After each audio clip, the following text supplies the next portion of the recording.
Muy buenas, soy Marcos Vázquez y estás escuchando una nueva entrevista en Radio Fitness Revolucionario. Hoy hablo con Teresa Terol, psicóloga y especialista en la llamada psiconutrición. ¿Qué es esto de la psiconutrición? Pues como nos va a comentar la propia Teresa, consiste en aportar la visión psicológica a la forma en la que comemos y de esta manera mejorar nuestra relación con la comida y lograr mejores resultados con menos sufrimiento. Empezaremos hablando sobre herramientas como las calorías o la báscula, que son demonizadas en ciertos colectivos, pero que bien usadas son muy útiles y veremos cómo se deben usar. Exploraremos hasta qué punto se puede considerar la obesidad como un trastorno de la conducta alimentaria, pero sobre todo nos centraremos en aportar herramientas para mejorar nuestro autocontrol y evitar que el entorno nos sabotee. Hablaremos de conceptos como mindful eating, como el autolenguaje, como la asertividad, veremos cómo cambiar nuestros pensamientos, cómo vencer el hambre emocional y mucho más. En resumen, veremos una visión de la alimentación desde la psicología con herramientas prácticas que podéis empezar a utilizar hoy mismo, así que no os lo perdáis. Antes de entrar en materia, quiero recordaros a los patrocinadores de este podcast, WeBotanics y Paleobull. WeBotanics ofrece un aceite de CBD de gran calidad, de espectro amplio, y hemos hablado varias veces de los beneficios que puede tener para reducir la ansiedad y el dolor, también la inflamación, además de tener un papel neuroprotector, y se está estudiando también por su posible beneficio en el rendimiento atlético. WeBotanics tiene además una crema facial y un cremigel para molestias musculares que además de CBD lleva distintos principios activos. Y por su parte, Paleobull fabrica barritas de energía, una crema de cacao y avellana llamada Ambrosía, que está muy buena, sin azúcar, con aceite de oliva virgen extra en vez de aceite de palma. Tienen también un suplemento en base a triglicéridos de cadena media, colágeno y glicina, que es Elixir, que yo añado al café por las mañanas, y mucho más. Podéis echar un vistazo a sus productos en webotanics.com y paleobull.com respectivamente, deletreo WeBotanics, que es WeBotanix, y también os recomiendo visitar tiendafitnessrevolucionario.com, todo junto, tiendafitnessrevolucionario.com, donde tenéis mis libros y también una selección de productos de Paleobull o la avena overnight para el desayuno que hemos desarrollado en conjunto con la neoyorquina. Y en todos los casos tendréis un 10% de descuento con el código FR10 en mayúscula y con número FR10. Y sin más, damos la bienvenida a Teresa Terol. Bienvenida al podcast, Teresa, ¿cómo estás? Hola, Marcos, buenos días. Encantada de estar aquí una vez más. Exactamente, una vez más, vuelves al podcast después de un tiempo. En aquella ocasión hablamos sobre cómo mejorar nuestra relación con la comida y hoy profundizamos en algo muy relacionado, que es la llamada psiconutrición. Así que empecemos, si te parece, por las definiciones, ¿no? ¿Qué es realmente esto de psiconutrición?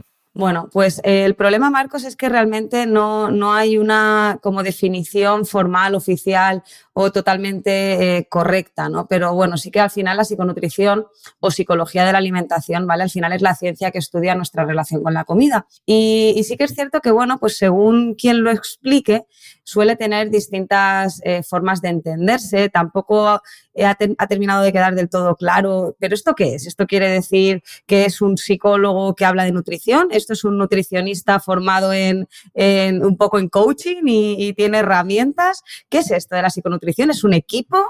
¿Tengo que ir con varias personas? Entonces, bueno, ¿qué pasa? Pues que en realidad es ambiguo, cada uno lo aplica desde su manera, su forma. Y para mí realmente creo que lo que me gustaría traer aquí es un paradigma un poco distinto, porque esto de que sea algo multidisciplinar está muy bien. Es como, Marcos, tú hablas muchas veces, ¿no?, de la diferencia entre lo ideal y lo que realmente luego es practicable, ¿no? Es decir, una cosa es lo que sería lo ideal y otra cosa es lo que luego es fácil o posible de llevar a la práctica. Y aunque sea cierto que tener un equipo multidisciplinar donde se encajen las piezas de una manera ideal y que cada uno funcione en una única parte, realmente es complicado, ¿no? Entonces yo sí que abogo pues porque haya un profesional que también tenga bastante formación y que sea un poco el que lleve las riendas del cambio de la persona, a pesar de que se apoye en otros profesionales. Y en este caso, bueno, yo desde mi perspectiva puede sonar, pues claro, ¿qué vas a decir tú? Pero vengo un poco para defender mi postura, ¿no? De que yo creo que la psicología tiene un peso muy importante en esto de la psiconutrición y yo abogo porque el liderazgo de esta cuestión lo lidere un psicólogo. Sí, porque es evidente que las herramientas clásicas, digamos, que aporta un nutricionista son limitadas si no consideramos esa parte más emocional, más psicológica, ¿no? De hecho, la última vez hablamos de cómo muchas personas tienen una mala relación con la comida y para mejorar eso, pues necesitamos tener en cuenta esa parte psicológica. Y si te parece, podemos empezar revisando justamente algunas de estas herramientas que a veces han sido demonizadas, injustamente yo creo, como contar calorías, ¿no? Que hay gente que piensa que contar calorías promueve los trastornos de la conducta alimentaria y otros opinan que si no cuentas calorías no vas a tener buenos resultados, ¿no? ¿Cómo lo ves tú con una mirada más desde la psicología? Pues mira, Marcos, yo sinceramente creo que aquí hace falta un poco alzar la voz y aclarar determinados conceptos porque de verdad que se demonizan cuestiones que para mi opinión para nada deben ser demonizadas. Mira, aquí pasa algo, ¿no? Y es, suele haber como una idea, un mito para mí, que es que contar calorías, por ejemplo, genera obsesión. Y claro, aquí si damos un paso atrás, para mí el factor clave ya no hablamos, mira, la última vez hablamos de mala relación con la comida y al final eso también lo llevamos mucho a los trastornos de conducta alimentarios, etcétera. Pero bueno, al final realmente es que comer es difícil, de verdad, a día de hoy tener una buena relación con la comida por factores que bueno, pues luego podemos profundizar, pero sinceramente creo que lo principal y el factor clave a día de hoy es no ningunear a la persona. Es decir, que hay mucha importancia de la información que está ahí y a veces tenemos miedos irracionales de aportar a la persona esa información, ¿vale? De darle a la persona pues cuestiones que le pueden ayudar a tomar las riendas, solo que nos da miedo. De hecho, hay un concepto incluso que lo abogó Grotner, que se llama permarexia, que es la necesidad de hacer dieta, contar calorías, pensar todo el día en comida, ¿no? Sobre todo relacionado con mujeres, y es como, claro, es que contar calorías al final te acaba obsesionando, estás todo el día contando calorías. Este concepto de permarexia no es un trastorno que esté pues realmente escrito en los libros, pero se habla mucho de él y es algo como que se ha cogido ya por parte de nutricionistas y también de la mayoría de psicólogos y yo no estoy para nada de acuerdo. Creo que contar calorías es una herramienta más, igual que decir que el gimnasio obsesiona, el gimnasio te puede obsesionar, pero también te pueden obsesionar las manzanas, Claro. Entiéndeme, o sea, por obsesionarte te puedes obsesionar por muchísimas cuestiones. La cuestión no es demonizar una herramienta porque haya personas que la utilicen mal. La cuestión es informar y enseñar a utilizar la herramienta de una forma efectiva. Entonces, ¿contar calorías sí o no? Pues mira, Marcos, me mojo y contar calorías sí, solo que no como herramienta para siempre, sino como una herramienta de aprendizaje, como una herramienta de entendimiento, como una herramienta que nos ayuda a romper mitos de que hay alimentos que engordan o alimentos que no engordan, que hay alimentos que si los como hago ¡puc! Y me convierto en una bolita. Pues no es verdad, todo va a depender de ese balance, ¿no? Entonces, contar calorías sí, más que nada por una cuestión de empoderamiento de la persona que de verdad quiere tomar las riendas de su alimentación y siempre yo recomiendo que bajo el asesoramiento de alguien, como estoy diciendo Marcos, que por esto digo la figura del psicólogo, porque la cuestión es aprender a utilizar la herramienta sin generar dependencia u obsesión.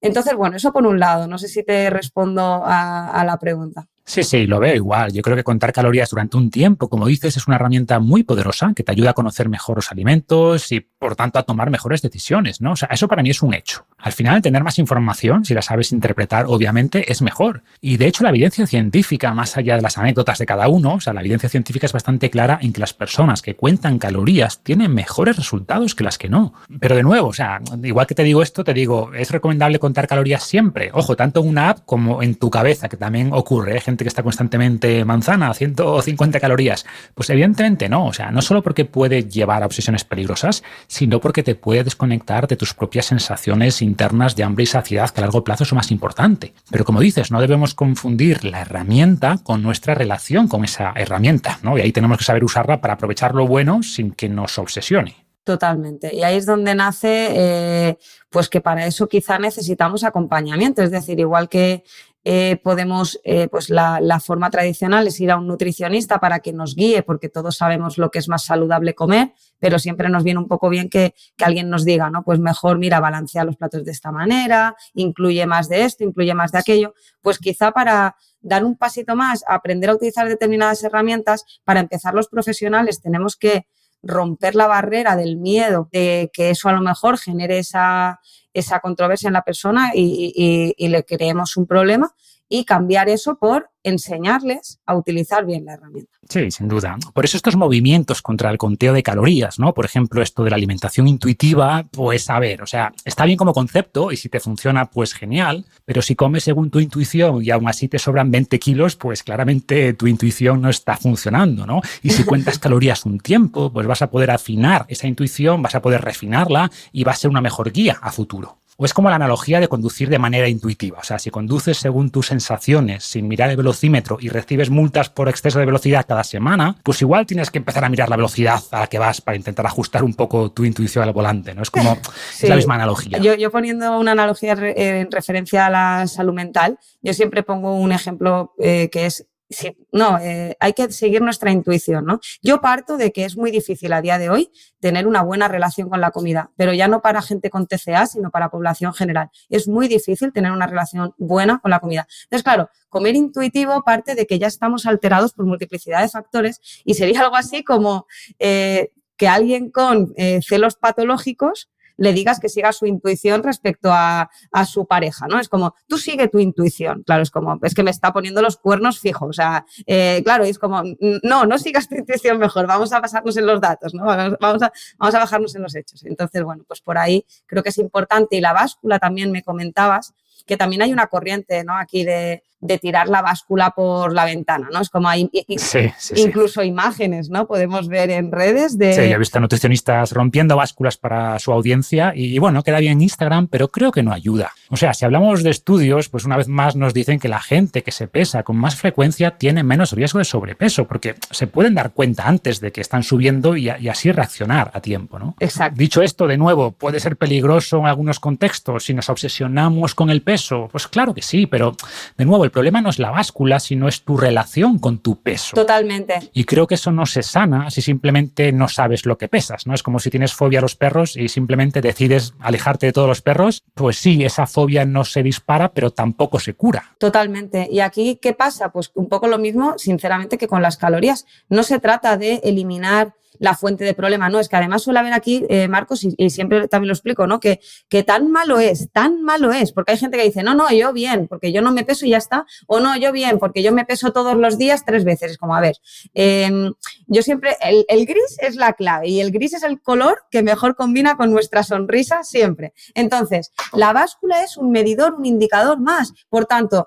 relaciónate de forma saludable con la báscula y si no tienes una buena relación con tu peso y con tu imagen y con la báscula, es el momento de quizá adquirir nuevas herramientas que te ayuden a gestionar este malestar que te provoca pesarte y ver que ha cambiado el peso y entonces me siento fatal y esto cambia mi conducta con la comida y por tanto o me restrinjo o me atraco. ¿Por qué? Porque, ostras, vaya, ¿cómo estoy? Hoy no como, o hoy me salto el desayuno, o todo lo contrario. Mierda, con lo bien que lo estoy haciendo y encima peso más, a tomar bien, tomando la dieta a tomar por saco y empiezo a comer y ya está, ¿no? Entonces, que la báscula suponga un problema emocional y por tanto repercuta en tu conducta es una cuestión que a lo mejor lo que tenemos que hacer es plantearnos que no estamos sabiendo gestionar nuestras emociones y que el peso es un problema para nosotros. Pero claro, esto entonces tenemos que revisar, ¿no? Como tú dices, la báscula sí o báscula no. Claro que báscula sí es un indicador más y como tú dices, la evidencia demuestra que las personas que tienen información se manejan mejor en su contexto. Por tanto, báscula sí o báscula no,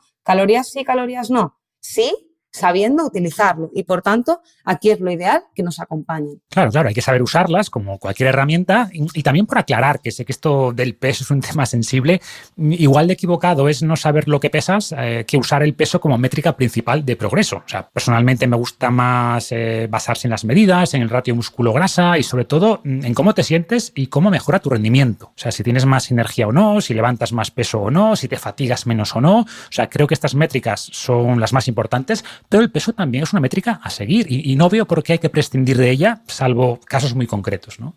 Claro, y sinceramente me parece como incluso a veces tenemos, para darnos cuenta de que algo es un problema, tiene que haber algo que lo evidencie, ¿vale, Marcos? Entonces, si para mí es un problema la báscula, eso ya evidencia que hay un problema. Que a lo mejor en lugar de, evidentemente, 100% de acuerdo contigo, no puedo estarlo más, en que no debería ser el indicador más importante. Creo que cuando empezamos a comer sano, a alimentarnos bien, a entrenar, hay millones de variables que empiezan a notarse. Simplemente autoestima, bienestar emocional y luego aparte variables físicas, como tú dices, ¿no? Más cómo te queda la ropa, cómo te sientes dentro de ella, la energía que tienes, cómo te mueves, Hay tantas variables que incluso fotografías podemos tomar, pero todo esto, claro, no tomes fotos que te obsesionas. A ver, entonces, esto es lo de siempre. Todos son herramientas, en la buena utilidad está la clave. Sí, de ahí la importancia, ¿no?, de este concepto de psiconutrición. O sea, creo que al final lo importante, como dices, es no obsesionarse con las cosas, o sea, ser capaces de absorber información y usarla para tomar mejores decisiones, ser capaces de pesarnos sin identificarnos con ese peso, ¿no? Y siguiendo con esta flexibilidad cognitiva, también debemos ser capaces de entender que unos alimentos son mejores que otros, pero que no hay alimentos prohibidos y que todo es una escala de grises, ¿no? ¿Qué importancia le das a esta flexibilidad nutricional? Pues mira, yo creo que en el tema de la nutrición, no sé si tú tendrás la misma impresión, pero me da a mí al menos la sensación, sobre todo en redes sociales, de que cada vez se extremiza más todo. Cada vez estamos, pues bueno, el que defiende la dieta cetogénica es la única vía para alcanzar, el que defiende comer pues comida real es la única manera, o sea, no se puede ya comer nada, ningún ultraprocesado, el que defiende el ayuno, solo se puede hacer ayuno y, sinceramente, volvemos locas a las personas. No debería ser tan difícil.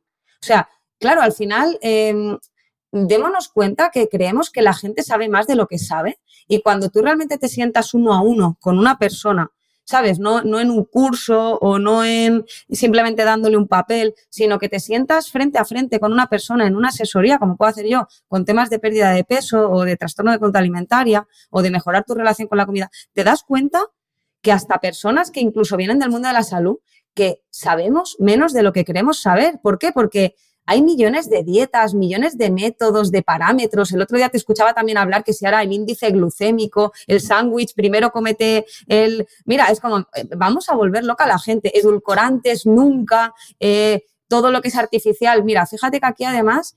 Todo hablando de comer, de lo que obsesiona, ¿no? Ahora también se le criticaba al movimiento de comida real. ¿Por qué? Porque obsesiona, comer sano obsesiona. Bueno, está la ortorexia, que es pues está descrita por Bradman, ¿no? Desde ya el año 97, que es que esto no es que venga de ahora.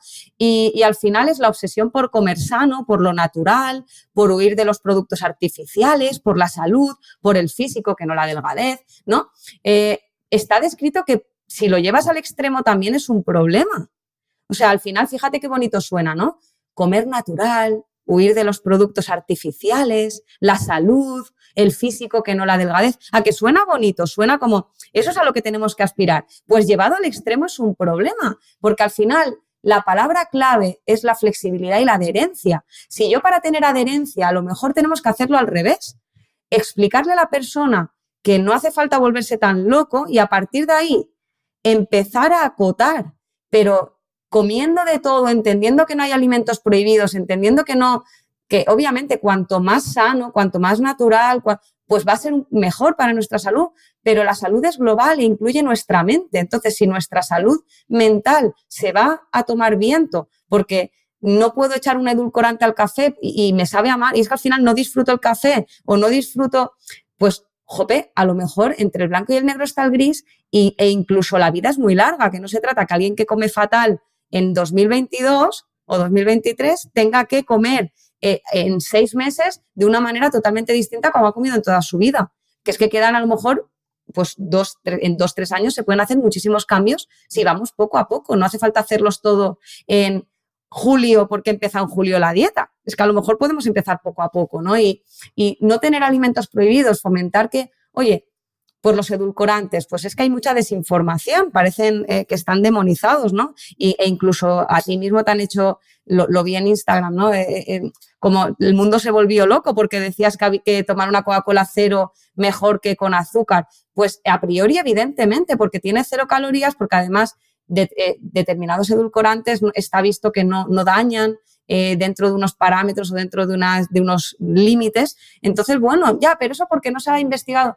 a día de hoy, claro, el día de mañana, pues lo que salga. Sí, hay muchísimos estudios y en cualquier caso, como decía en ese post, lo que buscamos son cambios en la dirección correcta. O sea, si alguien toma 3 Coca-Colas cargadas de azúcar al día y la cambia por una Coca-Cola Light, pues es un gran cambio. O sea, ¿que sería mejor que tomara siempre agua? Pues sí, pero no dejemos que lo perfecto sea enemigo de lo bueno. O sea, eso es progreso, claramente. Y al final no podemos tampoco ahogarnos con reglas. O sea, mencionabas el tema de la glucosa, ¿no? Y yo hablaba hace poco de ese libro, de la revolución de la glucosa, que no es que sea un mal libro en general, pero creo que comete el error de centrarse en una única variable, que es la glucosa en sangre, y a partir de eso, pues añadir un montón de reglas nuevas, de orden de los alimentos, de descomposición del sándwich.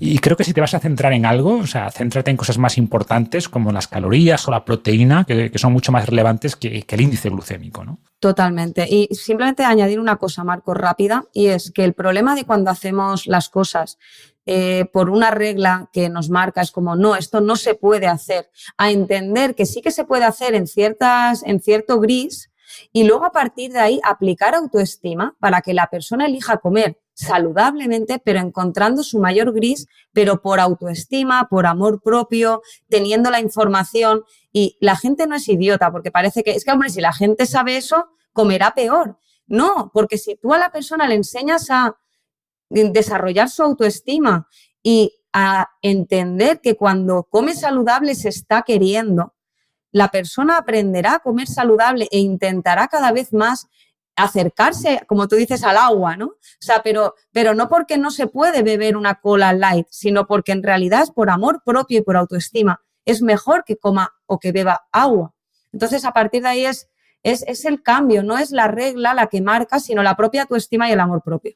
Sí, yo recomiendo un pequeño cambio mental que puede parecer sutil, pero creo que psicológicamente es potente, ¿no? Y consiste, en vez de pensar no puedo comer algo, ese pastel, ese donut, esa Coca-Cola, piensa elijo no comerlo. Es decir, en vez de una prohibición arbitraria, es una decisión consciente. O sea, a ver, sabes que eso no te va a matar, sabes que en algún momento podrías meterlo en tu ecuación calórica, pero eliges no comerlo. Y esto además evita el llamado efecto fruta prohibida, ¿no? Porque tendemos a desear más lo que no podemos tener. Entonces, si te dices, podría comerlo, pero prefiero no hacerlo o no ahora, y creo que además es peligroso asignarle una carga moral a los alimentos, ¿no? Como decías, esa gente que se pasa al real fooding y ahora mira por encima del hombro al resto de personas, ¿no? O que hace fotos de la cesta de la compra en el supermercado de la gente que compra ultraprocesados. Y ojo, el problema no es el real fooding, que creo que ha ayudado a muchas personas, pero todo llevado a su extremo, o sea, todo llevado a un punto obsesivo es problemático. Y por eso la relevancia de combinar esas herramientas más técnicas con otras más psicológicas, ¿no? Totalmente. Y siguiendo con esta idea, comentas, por ejemplo, que me hace mucho sentido que podríamos ver la obesidad como un trastorno de la conducta alimentaria. O sea, en el fondo, claramente es una mala relación con la comida que en vez de hacerte perder mucho peso, como la anorexia, te hace ganar mucho peso, pero sigue siendo un trastorno de la conducta, ¿no? O sea, ¿cómo lo ves y cómo de controvertida es esta idea? En realidad tampoco tan controvertida. De hecho, ya en la última revisión de la CIE-10, la obesidad, el sobrepeso ya se catalogan dentro de determinados parámetros como un problema de salud mental. O sea, la CIE-10 es la guía de salud mental de la Organización Mundial de la Salud. Y sí que es cierto que ya se incluye dentro de los problemas de salud mental ciertos según qué tipos, ¿no? de obesidad o de sobrepeso, y que mucho tiene que ver con esto que estamos hablando, ¿no? No personas que a lo mejor tienen obesidad, pues porque imagínate, Marcos, pues que tienes una enfermedad que te hace, ¿no? Pues tienes una desregulación y realmente, pues, tienes obesidad. Pero es que se sabe, y de hecho, bueno, pues quería simplemente indicar algunos datos que nos hacen reventar el cerebro, ¿no? Y por ejemplo, ya en la Organización Mundial de la Salud, en su último informe, en uno de los últimos que se presentó en mayo, ¿no? Ya advierte que el sobrepeso y la obesidad han alcanzado proporciones epidémicas en Europa y casi el 60% de los adultos y 1 de cada 3 niños en edad escolar presenta exceso de peso u obesidad en el continente. Y no es por una cuestión de que todos tengan hipotiroidismo o algún tipo de enfermedad que les está desregulando.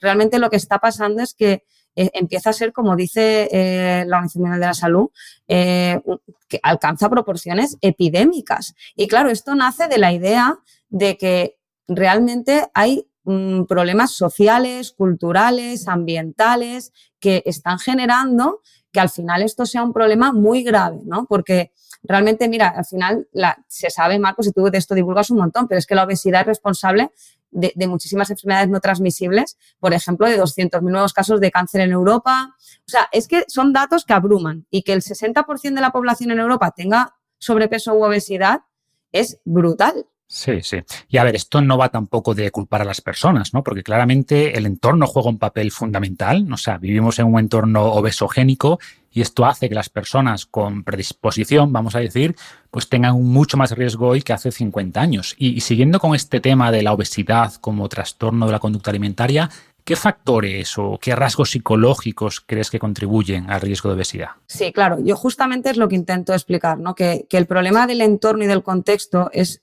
realmente un problema psicológico, porque tú tienes que aprender a gestionar muchísimas cosas que no son simplemente de elección. No es que no sepamos qué comer, como siempre digo, no es que no sepamos, sino que no nos falta a veces información de que es más sana como una manzana que un donut, sino que nos hace complicados. Y normalmente explico que hay 3 grandes enemigos que al final es lo que convierte este problema de alimentación en un problema de salud mental, que son para mí 3, ¿no? El primero sería el sistema de recompensa cerebral y anticipatorio. De nuevo, aquí hablamos del cerebro, evidentemente. ¿Y por qué? Porque, bueno, al final tenemos un sistema de recompensa cerebral que nos premia, que realmente nos explota el cerebro a placer cuando comemos determinados alimentos, que además sabemos que hay una industria que está aprovechándose de este tipo de fórmulas, ¿no? Del punto más dulce, para que realmente nos explote el punto ese de equilibrio entre sal y grasa, ¿no? Que es como boom, y nos explota el cerebro. Entonces, claro, en el momento que tu cerebro está preparado para eso y que además vivimos en un mundo donde este sistema de recompensa cerebral no solo funciona en eso, sino en tantas otras cosas que podemos identificarnos, que a lo mejor lo vemos más fácil, ¿no? Esta compra impulsiva, este fenómeno Amazon Prime, lo quiero ya, lo quiero ahora, la falta de posibilidad de aplazar la recompensa. No somos capaces de autogestionarnos, no somos capaces de luchar contra la parte más emocional. Pues tú dices, ya, bueno, Tere, pero es que si es mi cerebro, poco puedo hacer. No, para nada, todo lo contrario. Que no podamos culparnos no quiere decir que no nos responsabilicemos. Entonces, dentro de nuestro sistema de recompensa cerebral hay fórmulas para aprender a entender cómo tu cerebro te boicotea para realmente ganar esa recompensa, pero que tú eres capaz de gestionarte, ¿no? Eso por un lado. En segundo lugar sería, como tú bien has dicho, el entorno social, que yo aquí siempre divido en 2, Marcos. Yo por un lado divido el ambiente, la industria del marketing, ¿vale? La industria, por decirlo, por ponerle un título, ¿no? Pero realmente sería, pues al final, no nuestro entorno más cercano, que sería la parte B. La parte B sería nuestro entorno social, amigos, familia, el trabajo, tus hábitos, qué haces el fin de semana, qué tipo de cosas haces. Y por otro lado estaría esta pancarta en cada parada de autobús, el tipo de alimentos, cómo se colocan en el supermercado, la televisión, los anuncios, el constante input y entrada de información en nuestro cerebro que nos alimenta y que nos empuja a comer de esta manera. O sea, y claro, luego tu entorno, ¿no? ¿Y aquí qué hago, Tere? Claro, es que yo no puedo hacer que no pongan las pancartas o yo no puedo hacer que mis amigos... No, pero sí que podemos hacer muchas cosas con nuestro entorno. Podemos empezar a gestionar también y elegir y tomar... Lo has dicho tú antes, si algo nos genera una aversión terrible, es la sensación de que las cosas son como son, es como esa privación de libertad. No puedes porque no puedes y punto. No, aquí la buena noticia es que no es fácil, pero claro que hay herramientas para gestionar tu entorno social, para tener más asertividad, para empezar a saber tomar elecciones, sacar a personas de tu vida aunque duela, desapegarte de determinados entornos. Hay muchísimas cuestiones. Y por último, el sistema de aprendizaje. Y ya con esto... Para mí es, creo que lo que decía, ¿no? La defensa de por qué la obesidad no va tanto de aprender nutricionalmente como que también eso, pero este papel fundamental de la mente, ¿no? Porque aparte del sistema de recompensa cerebral, yo siempre explico que el ser humano no nacemos con una personalidad o con unas cuestiones tan definidas, como que realmente lo que pasa es que somos la especie con mayor capacidad de aprendizaje. Y desde aquí aprendemos todo. Entonces, aquí aprendemos lo que es el hambre emocional, ¿no? El hambre emocional que nos da, pues, ese aprendizaje de relacionar determinadas cuestiones con comida, ¿no? Ya con un niño pequeño, si te portas bien, te doy un heladito. Si te portas mal, no hay heladito o hay lentejas. Y, claro, desde aquí es como que aprendemos desde pequeños. Si he aprobado y es mi cumpleaños, comemos, pero no comemos comida saludable, comemos comida que no tal. Si estoy triste y me ha dejado el novio o la novia, me como un helado viendo Netflix. Y es como, son imágenes que es que todos podemos verlas, ¿no?, en nuestra cabeza y que están ahí, las hemos aprendido. Sí, o sea, eso que llamamos entorno al final es todo, ¿no? Es la publicidad que vemos de pequeños, es lo que comen nuestros amigos, lo que vemos en casa. Y quiero que hablemos después de lo que comentas, ¿no?, de postergar la gratificación, de cómo mejorar el autocontrol. Pero dado que estamos hablando de la relación con la comida, quiero que empecemos esta parte más práctica explicando qué es el hambre. Y justamente me parece muy interesante el tema de la psiconutrición, porque creo que es evidente que sensaciones como el hambre, ¿no?, que al final condiciona enormemente nuestra conducta alimentaria, no es una variable puramente fisiológica ni puramente psicológica, sino que influyen ambos, ¿no? Entonces, ¿qué nos puedes decir del origen del hambre y cómo podemos distinguir el hambre emocional del hambre fisiológico, digamos? Mira, yo me atrevería a decir una barbaridad, que a lo mejor aquí me dicen, ¡hala!, lo que dice. La mayoría de veces que decimos tengo hambre, no tenemos hambre. A ver, me explico, en un entorno pues de nuestra cultura donde realmente estamos sobrealimentados o muy bien alimentados, ¿vale? Me refiero. O quizás sería que sentimos hambre, pero no tenemos necesidad real de comer, ¿no? Claro. Exacto, me explico. Aquí en realidad es algo que solemos decir, Dios, me muero de hambre o qué hambre tengo. La mayoría de ocasiones no tenemos hambre. ¿Esto qué quiere decir? Pues que hay dos tipos de hambre.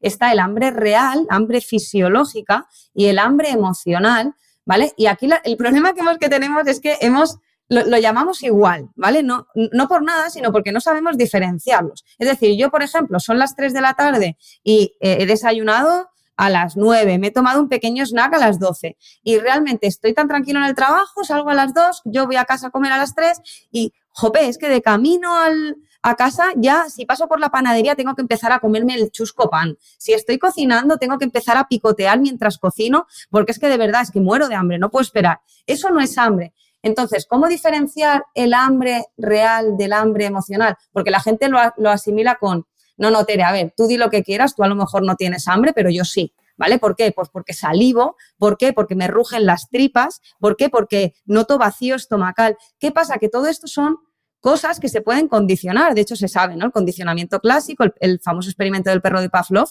que simplemente le ponían le ponían un trozo de carne a un perrito y el perrito, esto es el condicionamiento clásico, el perrito salivaba al ver la carne. Luego le sincronizaban una campanita con la comida y luego simplemente la campanita, solo la campanita, hacía salivar y no había carne. O sea, la salivación, los jugos gástricos pueden ser condicionados a horarios, pueden ser condicionados a pensamientos, pueden ser condicionados y realmente se puede sentir real. No es que sea mental que no se sienta real, se puede sentir real. Entonces, ¿algún tip para poder diferenciarlo? Pues mira, para mí al final un tip importante es que hay muchos, ¿vale? Se suele decir que con el hambre emocional al final tiene que ser ese antojo o no pararíamos de comer o realmente hay emociones como culpa o como malestar asociadas. Aparece de repente, pero sinceramente para mí la clave del hambre emocional es que de verdad no puede esperar. Tiene que ser ahora. Y cuando digo puede esperar no me refiero 2 minutos 30, ¿vale? Me refiero a que realmente el hambre real puede esperar. Puede esperar. No es lo típico, es que al final se me va a pasar el hambre. Pues mira, si se te va a pasar el hambre, no era hambre. O sea, si se te va a pasar el hambre o se me va a pasar la hora de comer y ya no tendré hambre, no era hambre. Entonces, mira, pues una cosa menos, ¿sabes? O sea, el hambre real puede esperar. Entonces, tú cuando te veas, ¿vale? Si como persona individual tú te ves en un momento donde estás en casa, has llegado tal o estás por la tarde aburrido y te entra un hambre de que atracarías la nevera y no puedes esperar y sientes emociones como que es que de verdad lo necesitas hacer como un impulso grande e inmediato, eso no es hambre, es ansiedad asociada al hambre emocional que cuando te intentas prohibir ese comer genera la ansiedad por la prohibición, pero no es hambre, es ansiedad. Claro, y de ahí la importancia de aprender a lidiar con estas sensaciones, ¿no? Y en este contexto se habla mucho también del autocontrol, como decíamos antes. De hecho, algunos ven la obesidad como un fallo en nuestra capacidad, en nuestra regulación de ese autocontrol, pero obviamente esto es mucho más complejo. ¿Qué nos dice aquí la psiconutrición o cómo se podría potenciar esta variable? Claro, aquí la cuestión del problema del autocontrol, ¿no? El autocontrol en realidad, mira, Marcos, esto se dice mucho y yo creo que todos podemos vernos reflejados y la gente lo dice como orgullosa. No, yo súper bien, porque al final yo lo que hago es no tenerlo y ya está. Claro, realmente, bueno, ahí sí que se puede quizá incluso, yo digo que eso es control para dummies, ¿no? Es como este problema del autocontrol, realmente yo lo veo como no tenerlo no es autocontrol, es control.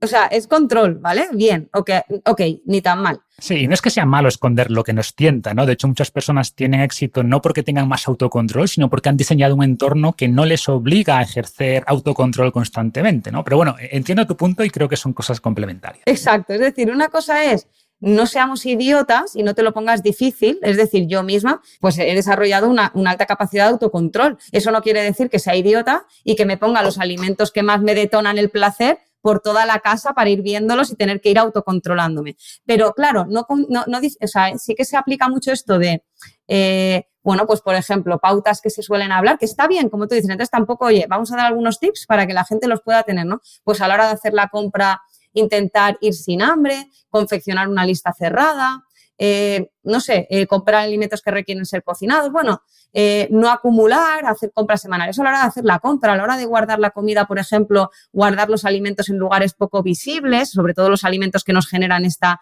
necesidad, incluso en la nevera, ¿no? En un mismo estante, es decir, ponerlo en recipientes opacos también es un tip, o en un estante menos accesible o más en un cajón, tener siempre alimentos pues sanos a la vista también, a la hora de preparar la comida sacar solo los alimentos que nos vamos a comer, no sacar comida de más, no sacar fuentes a la mesa. Y otra cosa que yo veo muy bien, que también es de control, no de autocontrol, es descondicionar espacios. Igual que no meamos por toda la casa, meamos en el baño, no hace falta comer por toda la casa. ¿Vale? Entonces, esta también es una herramienta de control, que no de autocontrol. Pero yo lo que animo es a generar autocontrol, a pesar de intentar ponernos lo fácil. Entonces, claro, para este control real, pues hay muchas herramientas, ¿no? Desde la gestión emocional hasta de la gestión cognitiva, de las sensaciones fisiológicas, desde el punto de vista social. Perfecto, pues revisemos, si te parece, algunas de estas herramientas y podemos empezar con la estrategia de Mindful Eating. Dinos a qué se refiere y qué utilidad le ves. Sí, bueno, el Mindful Eating de verdad que al final es reaprender a comer consciente, igual que el Mindfulness es pues como estar consciente, ¿no? Y ya mucha gente le sonará porque está muy, muy de moda ahora. El Mindful Eating es lo mismo aplicado a la comida. Entonces, bueno, para mí hay algunos tips que están y que además me encanta aplicar porque de verdad funcionan. Siempre pongo un ejemplo de, Marcos, así rápido, ¿no? De realmente nuestros sentidos los tenemos bastante atrofiados. Yo estuve en un restaurante que animo a cualquiera que pueda probar la experiencia, porque a veces estas cosas nos abren la mente. Un restaurante que era de comer a ciegas totalmente. Lo probé en Barcelona, ahora creo que está en Madrid, está en Londres, está en París. Y puedes comer simplemente a ciegas totalmente y no sabes lo que hay en el plato. Entonces tú vas comiendo, Marcos, y cualquiera que se lo cuentes dirá, pues tú no es que no tienes paladar o no sabes saborear o qué te pasó. Comer chorizo y no saber que estás comiendo chorizo. Comer algo y no saber si es carne o pescado. Lo típico de alguien que es entendido en vinos y no saber si está tomando un vino blanco o un vino tinto. Y todo esto no era yo, eran muchas personas en una misma sala teniendo la misma experiencia. Y no es que todos tuviéramos el paladar atrofiado, es que realmente nuestro cerebro es tan complejo que cuando tú intentas buscar algo, cuando la caja es tan grande no lo encuentras, ¿no? Es como, si yo miro pollo, ya busco pollo. Pero si yo no veo pollo, no sé dónde buscar y tu cerebro le cuesta encontrar. Entonces, una técnica es aprender a saborear más. Es que creemos que disfrutamos, pero no nos damos cuenta de que no disfrutamos hasta que empezamos a utilizar, por ejemplo, especias, comer más despacio. Hay una técnica, ¿vale?, que realmente es bastante curiosa y tiene detrás pues una anécdota, ¿no? Se llama fletcherizar, que al final fletcherizar viene a principios del siglo XX un marchante de arte de San Francisco, ¿vale? Que se llamaba Horace Fletcher, que perdió 20 kilos y mejoró su salud, ¿no? Con esto de masticar bien su comida. Y a partir de ahí, pues fomentó un método que se popularizó, que se llamaba fletcherizar, y al final era masticar cada bocado entre 30 y 100 veces, ¿no? Y se convirtió como en una moda. Vale, llámalo X, llámalo fletcherizar, pero saborear, utilizar especias, comer despacio, masticar para identificar sabores. ¿Sabes lo que pasa? Que además la saciedad llega cuando comes lento, notas antes sensaciones de saciedad, ¿vale? Entonces, si tú utilizas la respiración, que tanto hablas tú de la respiración y lo importante que es para que nuestro sistema parasimpático rebaje los niveles de ansiedad, respiras antes de comer o durante la comida, te dedicas a saborear, utilizas especias para hacerlo más sabroso, para intentar buscar y jugar. Lo típico de no juegues con la comida, no. Juguemos con la comida, ¿vale? Intentemos fletcherizar o llámalo X, comer consciente, masticar más lento, la digestión sobre todo de los hidratos empieza en la boca y luego además hay cosas que se llaman, pues por ejemplo, también otra herramienta, la escala del hambre, ¿no? Intentar medir tus ganas de comer y nunca parece que, no es que seguiría comiendo. Mira, esto es otra historia, porque normalmente cuando comemos como toca, seguiríamos comiendo. Y esto es algo que, boom, ¿sabes? Porque cuando comemos como toca, una parte de ti seguiría comiendo, porque normalmente, sobre todo si son cosas que nos gustan, tenemos que aprender que haber comido suficiente seguiría comiendo, pero estoy bien. Y dices, ya, qué fácil, ¿no? Pero ¿y cómo sé eso? Parando un poquito, escuchándote. Sí, no sé si conoces este concepto japonés, el harahachibu, que literalmente significa estómago al 80%, ¿no? O sea, es ese punto donde podrías seguir comiendo, desde luego, pero ya estás satisfecho, o sea, puedes dejarlo ahí. Y de hecho, cuando hablábamos antes de las calorías, yo no recomiendo tampoco contar siempre calorías, ¿no? Además de por la posible obsesión, pero también porque puede desconectarte de estas sensaciones internas, ¿no? De ya estoy satisfecho, que creo que a largo plazo es lo más importante. Y desde un punto de vista fisiológico, las hormonas que señalizan saciedad pues tardan 15-20 minutos en llegar al cerebro. Y por tanto, comer despacio, saboreando, ¿no? Masticando todo esto del mindful eating ayuda también a que seamos más conscientes de estas sensaciones. Buenísimo, tal cual. Es que son 20 minutos. En 20 minutos alguien que come rápido se come un león. O sea, te da tiempo a comerte de verdad una mesa entera de comida de rollo las películas, ¿no? O sea, de estas de Navidad. En 20 minutos bien aprovechados, que se dice, te comes muchísima comida y no te das ni cuenta. Entonces, comer lento es una herramienta que nos regula y que nos hace conectarnos. Pero si encima lo juntas con lo que decía, con conectarte con esta sensación de no es estar lleno, es sentir que puedes seguir comiendo pero que estás bien, que ya no tienes hambre real. Fundamental, de verdad, Marcos. Sin duda, sin duda. Estamos hablando ahora de prestar más atención a las sensaciones, pero dentro de esta coctelera psiconutricional juega un papel también importante los pensamientos. ¿Cómo influyen estos pensamientos en la forma en la que comemos y en los antojos también que tenemos? Tremendo. Para quien no entienda el cómo diferenciar, ¿no? Realmente simplemente un dato. La conducta humana se divide en tres partes. La conducta cognitiva, que es lo que pienso, la conducta emocional o fisiológica, que son las emociones, que es lo que acabamos de hablar, y las sensaciones físicas, y la conducta motora, que es lo que hago, lo que me comporto. Y la conducta motora se ve muy influenciada, como decíamos, pues por la emoción, que son las herramientas que acabamos de hablar, y por los pensamientos, que es la conducta cognitiva, que como bien dices, pues son esos pensamientos boicoteadores. Yo siempre veo que nuestro cerebro es un poco cabroncete, ¿vale? Y tenemos dividido nuestro cerebro en una parte más consciente, racional, que es la parte de corteza prefrontal, y luego tenemos una parte más emocional, que es la parte más de la amígdala, etcétera. Y muchas veces nos creemos a nosotros mismos y en realidad no somos nosotros, es el mono al volante, ¿no? Es como la parte más emocional y todos podemos vernos. A mí me gusta poner ejemplos, Marcos, de pensamientos boicoteadores típicos, ¿no? Típicos, ¿por qué? Porque dices, ostras, esto yo me veo ahí, ¿no? Por ejemplo, me lo merezco, el cuerpo me lo pide, bueno, ya me he pasado, ¿qué más da? A ver, es que es una ocasión especial, solo es un capricho, es que todos comen porque yo no puedo comer, es que seguir la dieta es demasiado duro, es que no es justo que yo no pueda comer y los demás sí, es que me lo merezco, es que llevo un día muy duro. a ver, solo voy a comer un poquito, es que no puedo resistirme, es que yo no tengo fuerza de voluntad, a ver, en realidad no engorda tanto, pues ya lo compensaré después, si no me lo como acabar en la basura, que este parece una tontería, pero de verdad mucha gente con la excusa del cerebro utiliza lo que sabe que a ti te molesta. Entonces, si tú eres una persona con conciencia social que piensa que la comida no se puede tirar, tu cerebro eres tú. Entonces, tu cerebro sabe dónde te pica, tu cerebro sabe cuáles son tus valores, cuáles son tus puntos de dolor y te va a tirar ahí. Y tú dices, ¿pero cómo que me va a tirar? Como si no fuera yo. Es que no eres tú. O sea, los pensamientos boicoteadores son pensamientos automáticos que simplemente intentan calmar la emoción. Son pensamientos que nacen del automatismo, que nacen como respuesta al estímulo. Si hay un estímulo de hambre emocional, intentan que comas. Pero no es hambre, es ansiedad. Pero esos pensamientos van a ir a favor de que tú comas. Entonces, claro, ¿por qué? Porque están intentando protegerte, porque el cerebro no entiende de si el estímulo es mentira o verdad. El cerebro no entiende de el marketing, ¿vale? El cerebro no entiende de las pancartas de los autobuses. El cerebro solo está intentando protegerte.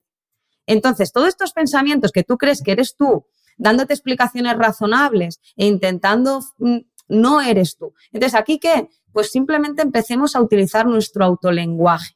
¿El autolenguaje qué es, no? Está esta parte automática de pensamientos como de repente, es que, a ver, es una ocasión especial, ¿no?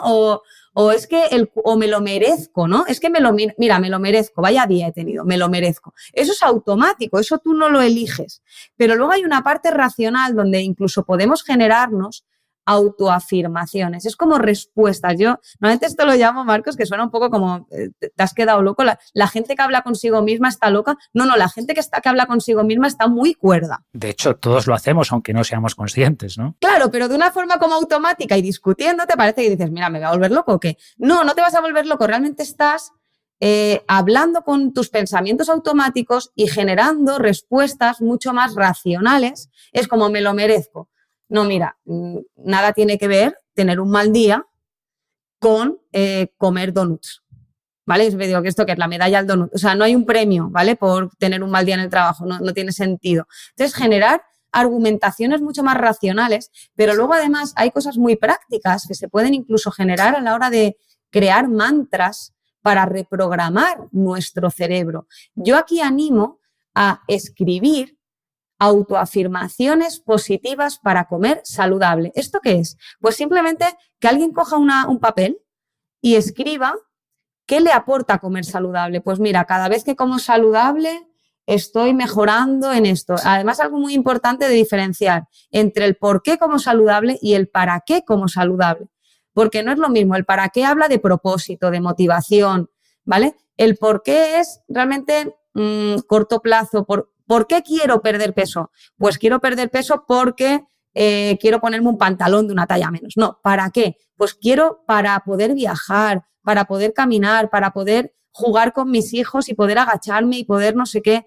Esa es la diferencia. Había un vídeo muy chulo de la Navidad que se hizo popular, ¿no? Del abuelito levantando a su nieto para poner la estrella. Ese es el para qué. Entonces, genera un autolenguaje basado en para qué es, que sean autoafirmaciones positivas para comer saludable. Dedicad 5 o 10 minutos más, media hora, siéntate y explica el para qué quieres comer saludable y reprograma tu cerebro. Cada vez que comas saludable, repítete estas autoafirmaciones.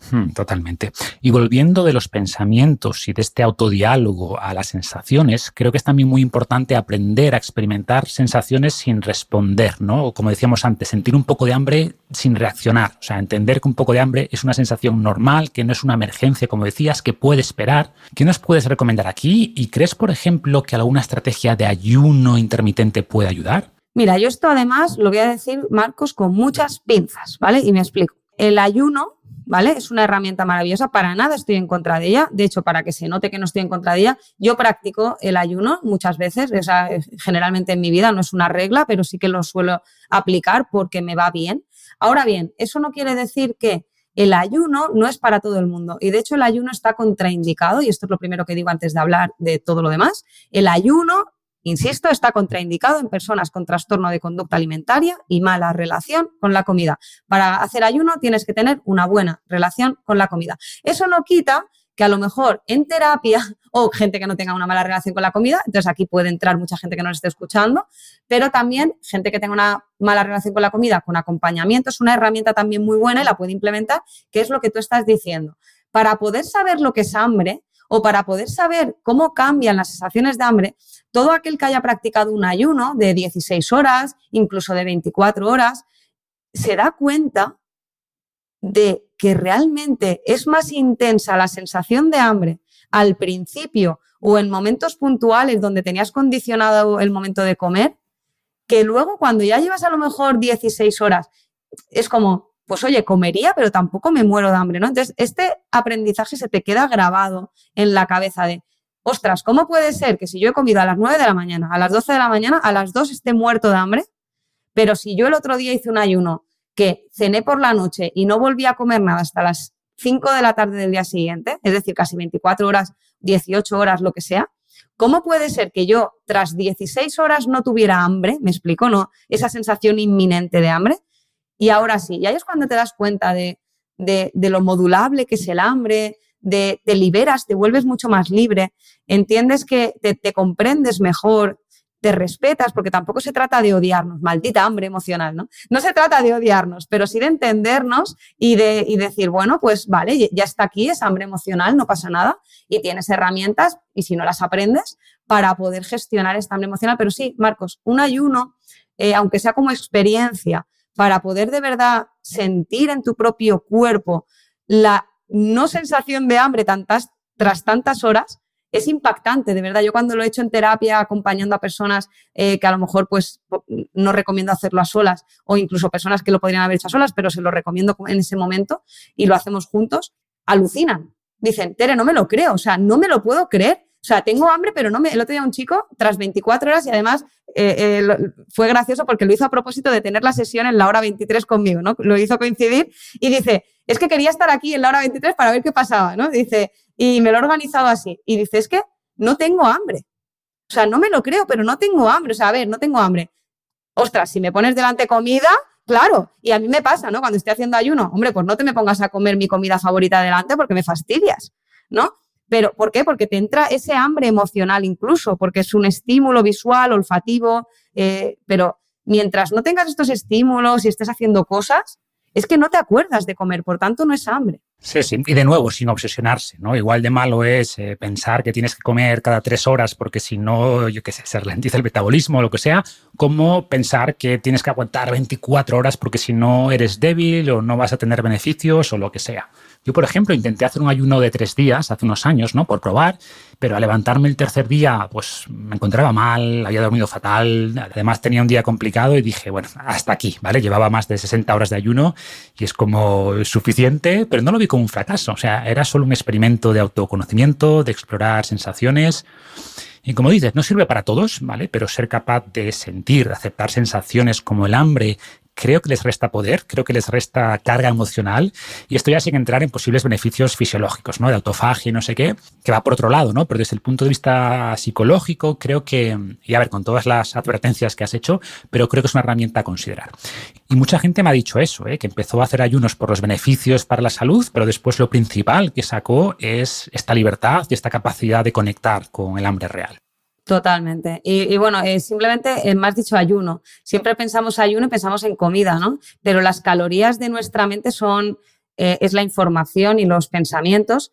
Y aquí lo que animo también es a la gente a hacer otros tipos de ayuno. Es decir, hay ayunos que se llaman ayunos mediáticos o ayunos de dopamina, ¿no? Y entonces, estos ayunos mediáticos habla más de liberar a nuestra mente. Es como un ayuno informativo. Mira,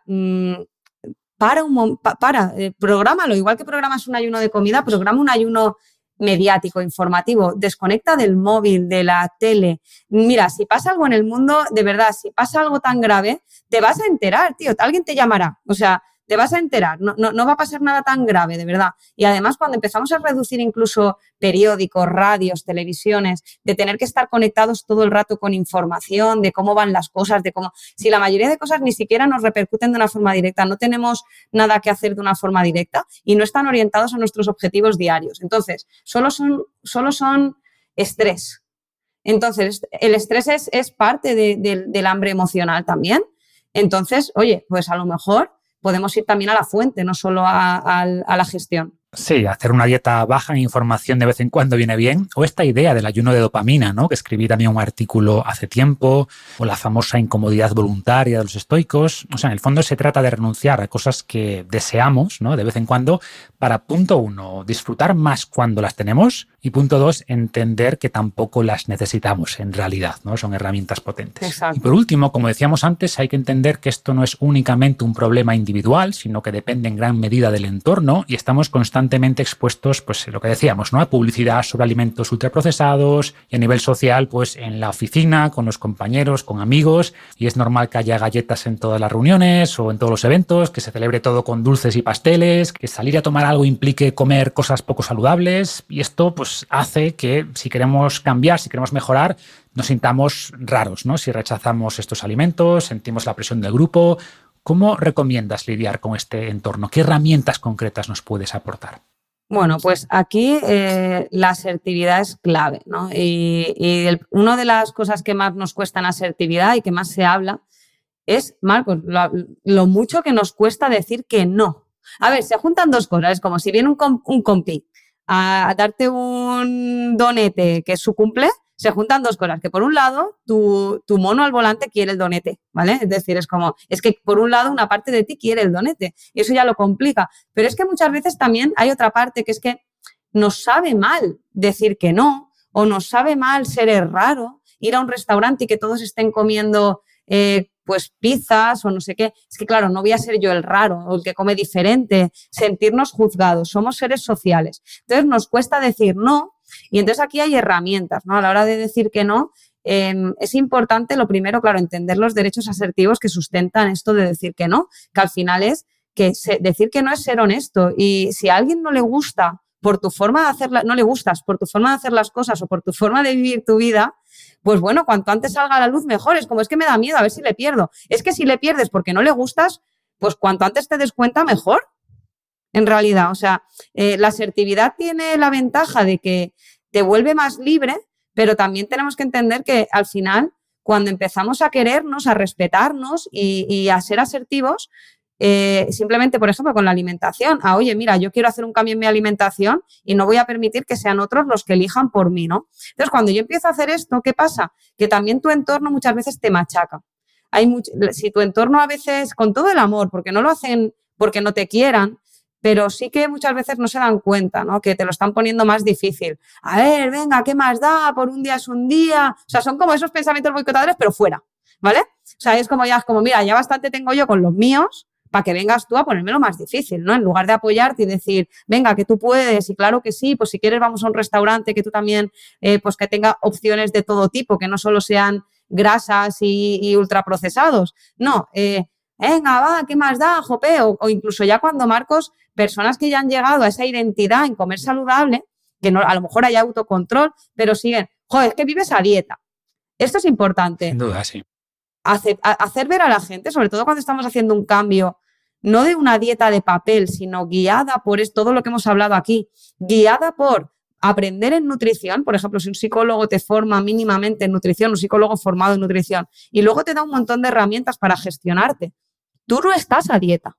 Tú no estás a dieta. Entonces, a cualquiera que te diga que estás a dieta, yo no hago dieta. Yo he aprendido a comer y yo elijo cómo comer. Yo elijo qué comer, cuándo comer, dónde comer y con quién comer, como te pongas así, ¿no? O sea, yo elijo todo porque al final me priorizo, me quiero y he hecho un cambio no desde la dieta de papel, sino de verdad tomar buenas elecciones o no buenas, pero libres. Claro, el problema es que muchas veces cuando una persona del grupo cambia, ¿no? Cuando intenta mejorar, pues el resto lo pueden ver como un cuestionamiento de cómo viven. Y por tanto, de manera consciente o inconsciente, pues quizás intentan que vuelva al redil, ¿no? Por decirlo de alguna manera. Y es muy importante saber lidiar con esto y por eso, una vez más, la importancia de este concepto de psiconutrición, ¿no? Exacto. Y lo dejamos aquí, Teresa. Gracias de nuevo por ayudarnos a entender un poquito mejor los aspectos más psicológicos de la comida, de la nutrición, que muchas veces se dejan de lado y creo que son clave para lograr resultados. Gracias de verdad y seguimos en contacto. Nada, Marcos, gracias a ti por invitarme una vez más. Un abrazo. Un abrazo.